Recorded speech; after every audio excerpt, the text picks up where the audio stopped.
Dans cet exercice, tu dois trouver la composition en protons, nucléons, neutrons et électrons d'un ion polyatomique.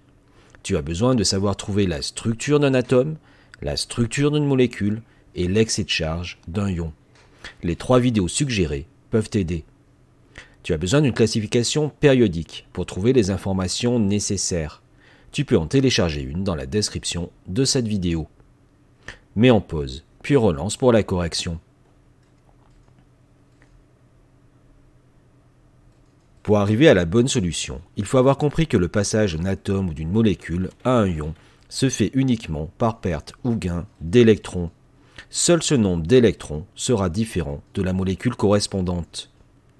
Pour trouver la structure en protons, on cherche les nombres Z pour les atomes présents, ici l'hydrogène et l'oxygène. On a 3 atomes d'hydrogène, il faut donc multiplier ce nombre par 3 et on a ainsi 3 fois 1 plus 8, soit 11 protons dans H3O+. Pour les nucléons, c'est le nombre A qui nous donne l'indication. On a donc 3 fois 1 plus 16, soit 19 nucléons. Pour les neutrons, on fait A-Z, puisque les nucléons sont les protons ou les neutrons. On a donc ici 19 moins 11, soit 8 neutrons, ce qui est logique puisqu'il n'y a pas de neutrons dans l'hydrogène. On retrouve donc le nombre de neutrons présents uniquement dans l'oxygène. Reste le nombre d'électrons.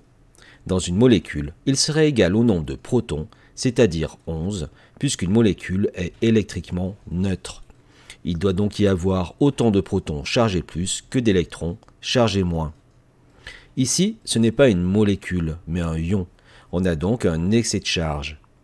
Plus signifie une charge plus en excès, et donc il y a eu perte de 1 électron pour que les charges plus des protons l'emportent.